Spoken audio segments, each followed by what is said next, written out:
सतना जिले के रामपुर बाघिलान क्षेत्र में स्थित प्रिज्म जॉनसन लिमिटेड प्रबंधन की मनमानी और तानाशाही पूर्ण रवैया का दंश झेल रहे सैकड़ों श्रमिकों के द्वारा अपनी मुख्य मांगों को लेकर पैदल मार्च करते हुए रामपुर बाघिलान पहुंचे, जहां पर फैक्ट्री प्रबंधन के विरुद्ध व्यापक विरोध प्रदर्शन करते हुए नारेबाजी कर रामपुर बाघिलान एसडीएम को ज्ञापन सौंपा गया। जिला सतना सीमेंट स्टील फाउंड्री खदान कामगार यूनियन एंटक सतना की अगुवाई में यूनियन के अध्यक्ष अरुण तिवारी, महामंत्री राम सरोज कुशवाहा व प्रिज्म सीमेंट यूनियन के नेता निर्भय सिंह बघेल व वाल्मीकि पाल के नेतृत्व में धरना प्रदर्शन व रैली का बृहद आयोजन रामपुर बाघिलान एसडीएम से चलकर गगनभेदी नारों के साथ सड़क मार्ग से होते हुए एसडीएम कार्यालय रामपुर बाघिलान पहुंचे, जहां पर श्रमिक अपनी मांगों के संबंध में नारेबाजी करते हुए एसडीएम कार्यालय के मुख्य द्वार पर पहुंचे तो तहसील कार्यालय में कोई भी जिम्मेदार अधिकारी मौजूद नहीं था। ऐसे में रैली में शामिल सभी श्रमिक तहसील कार्यालय के समक्ष धरने पर बैठ गए।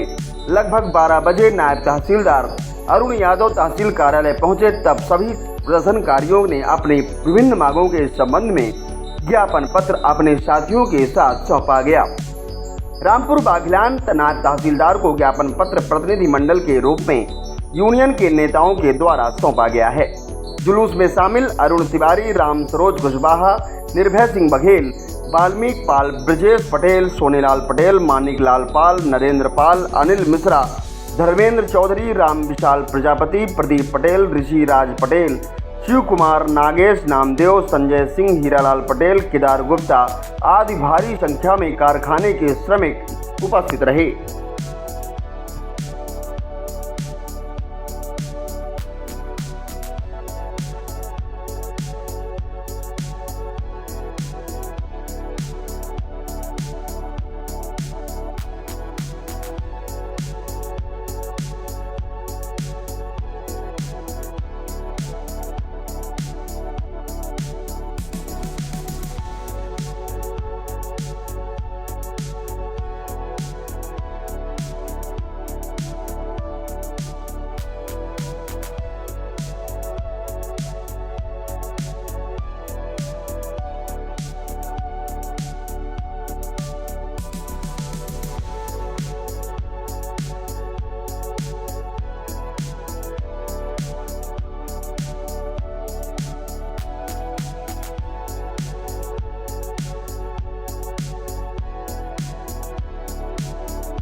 कौन सी मांग को लेकर आपके द्वारा धरना प्रदर्शन किया जा रहा है? प्रिज्म सीमेंट में 25 तारीख को मजदूरों को बंधक बना करके, दबाव बना करके कारखाने के अंदर 3 दिन तक बंधक बनाए रहा और बिना मांग बिना डिमांड करके उनको बंधक बनाए रहा और उल्टा फर्जी मुकदमा प्रशासन के यहाँ लगाया है। और जिला प्रशासन ये दुर्भाग्य इस बात का है कि जहाँ मजदूर काम करता है वहाँ कलेक्टर ने निषेधाज्ञा लागू करके रखा है और मजदूरों को मालूम नहीं है कि निषेधाज्ञा लागू है। जिस कारखाने में मजदूर काम करेगा वहाँ मजदूरी फैक्ट्री के अंदर मांगेगा। हड़ताल करना, बातचीत करना, अपनी मांगे मांगना ये फंडामेंटल राइट है और मजदूरों के हड़ताल, मजदूरों के अधिकार को कुचला नहीं जा सकता है। यहाँ सीमेंट फैक्ट्री में, प्रिज्म सीमेंट में बैच बोर्ड सेटलमेंट लागू है। हर 4 साल में समझौता होता है। ये सीएमए का सदस्य है। पैकिंग डिपार्टमेंट में लोडिंग अनलोडिंग का जो श्रमिक काम करेगा वह वेतन, भत्ता, अन्य सुविधाएं परमानेंट के बराबर पाएगा, लेकिन 10 साल से उल्लंघन कर रहा है। 10 साल पहले 2010 में 617 रुपया दे रहा था, आज भी 617 रुपया है, जबकि हर 6 महीना में महंगाई भत्ता का परिवर्तन होता है, लेकिन वो लागू नहीं कर रहा है। भारत सीमेंट सीमेंट से जो कारखाना है ये सेंटर के अधीन आता है। ये कंट्रोल अथॉरिटी का कारखाना है कि सेंटर के सभी कानून लागू होते हैं। यहाँ जो है न्यूनतम मजदूरी जो है भारत सरकार की नहीं दे रही। वहाँ मजदूर जो ऑपरेटर है, फिटर है, टर्नर है, उनको 336 रुपया देता है। सबको बंधुआ मजदूर, एक जैसे काम, जबकि उसके पास आई 10-10 साल तक काम करने के बाद भी वो कुशल की श्रेणी में नहीं आता है। ये दुर्भाग्य की बात है कि प्रशासन इसमें मौन है। 3 दिन तक वहाँ जब बंद रहा, ये जिला प्रशासन ने मध्यस्थता किया, सौहार्दपूर्ण वातावरण हुआ, बिना निष्कर्ष के मीटिंग फेल हो गई और उल्टा प्रबंधक ने, प्रशासन ने कूट रच करके मुकदमा दायर किया है और हर जगह अवैध हड़ताल का मुकदमा कायम किया है। मालिक और ठेकेदार का कमीशन के झगड़ा होने के कारण उपजे विवाद में 4 आदमी का काम 2 आदमी से कराने का लेकर के उपजे विवाद में उन्होंने मजदूरों को अवैध हड़ताल में फंसा रहा है। 32 करोड़ रुपए की उसकी मूल्यांकन करके डैमेज लगा रहा है। तो ये मजदूरों के ऊपर बंधक बना करके, गुलाम बना करके उनके अधिकारों को हनन किया जा रहा है। जबकि मजदूर को फंडामेंट राइट है, जहां मजदूर रहता है, कॉलोनी रहती है, आवागमन का रास्ता रहता है, कारखाने में काम करते हैं, उनका वहां निषेधाज्ञा लागू नहीं होनी चाहिए। कलेक्टर जो है तो इसके जड़ खरीद गुलाम है। ये पूरा प्रशासन उनके चरणों में झुका हुआ है। इससे ज्यादा क्या दुर्भाग्य हो सकती है। मजदूर ने जब 3 दिन तक बंधक बनाया, खाना के लिए, पानी के लिए आवाज लगा रहा था, ये गुंगा अंधा बहरा प्रशासन चुप रहा। 3 दिन तक झांकने नहीं गया, बल्कि प्रबंधक की मदद कर रहा था। तो ये जो फर्जी मुकदमे मजदूरों के ऊपर लगाए गए हैं, न्यूनतम वेतन नहीं दे रहे हैं, वेज बोर्ड सेटलमेंट को पालन नहीं कर रहे हैं, तो आज जिला प्रशासन से कहने आए हैं कि 1 हफ्ता के अंदर त्रिपक्षीय वार्ता करवा करके और मजदूरों का हक दिलाइए, और नहीं औद्योगिक अशांति होगी तो इसके जिम्मेदार तुम होगे। हम कलेक्टर के अधिकार को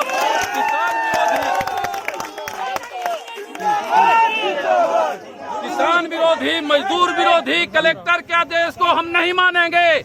यदि वो उद्योगपति हमारे कानून को नहीं मानेगा तो उनके कानून को हम नहीं मानेंगे, उल्लंघन करेंगे। 1 बार नहीं 100 बार करेंगे। जो मजदूरों के हित में, जो उनके अधिकार को, फंडामेंट के राइट को कुचलेगा, तो हम ऐसे अधिकार को नहीं मानेंगे। इसके लिए आज हम प्रशासन से कहने के आए हैं, यदि 15 दिन के अंदर हमारी समस्याएं नहीं सुलझी तो कारखाना के अंदर हड़ताल होगी और ईंट का जवाब पत्थर से दिया जाएगा। ये इसमें कोई दुनिया की ताकत नहीं रोक सकती है। ये मजदूरों को दबाव बना के ये 2 तरफा, एक प्रबंधक एक दमन कर रहा है, शोषण कर रहा है, उनके ऊपर प्रताड़ित कर रहा है। इनकी जिम्मेदारी है कानून को पालन कराना, लेकिन ये अपने दायित्वों को निर्वाह नहीं करते। जबकि 1983 में बेज सेटलमेंट के लिए राजपत्रक में उल्लेख है कि पैकिंग डिपार्टमेंट में कार्यरत मजदूरों को, ठेका मजदूरों को विभागीय श्रमिक के वेतन भत्ता दिया जाएगा।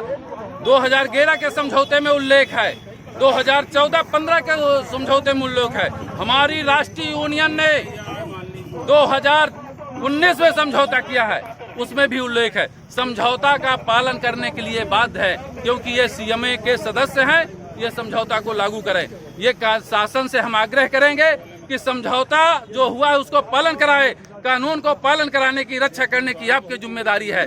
मुंह देख करके रक्षा नहीं होगा कि गरीब के लिए अलग कानून होगा, उद्योगपतियों के अलग कानून होगा। इस देश में यदि हम एक नागरिक रहते हैं तो समान काम सबके लिए कानून, जीने का अधिकार सबके लिए बराबर है। अभी 1 हफ्ते पहले प्रशासन के द्वारा एक वार्ता की गई थी वहां जाके मजदूरों से और प्रशासन के बीच में, उसमें क्या निष्कर्ष निकला था? वहां बिना निष्कर्ष के वार्ता विफल हुई और बल्कि अवैध हड़ताल का मैनेजमेंट ने केस दायर करके और यहाँ का श्रम विभाग का जो पदाधिकारी था उसको वार्ता करके, जब सौहार्दपूर्ण वार्ता होती है, वहाँ जब वार्ता समाप्त हो गई, कारखाना चालू हो गई, इसके बाद भी वो हड़ताल का मुकदमा चला रहा है, जबकि कोई मजदूर की डिमांड नहीं थी। केवल उन लोगों ने उपजा विवाद के कारण ये स्थिति पैदा हुई है। कितने लोगों के ऊपर मामला दर्ज हुआ है, कुछ जानकारी है? 200 मजदूर जिनको बंधक बना के रखा था उनके ऊपर मामला दर्ज किए हैं। धारा 188 का भी है, ये लोग कार्यवाही करेंगे। कलेक्टर की निषेधाज्ञा, कोई भी निषेधाज्ञा है तो 6 महीना के आगे नहीं चलती है, लेकिन इनका परमानेंट चल रही है। जब सब कुछ ठीक चल रहा था, सब कुछ बात हो गई थी, तो इसमें मामला दर्ज करने की बात कहाँ सामने आ रही है? ये तो बिला गुलामी है। ये मामला इसलिए दर्ज कर रहे हैं कि मजदूरों को निकालने की, छटनी करने की, प्रताड़ित करने की ये साजिश है, ताकि भविष्य में मजदूर बैज बोर्ड के तहत वेतन न मांगे और गुलामी करके जिंदगी जिए, ये उनका उद्देश्य है।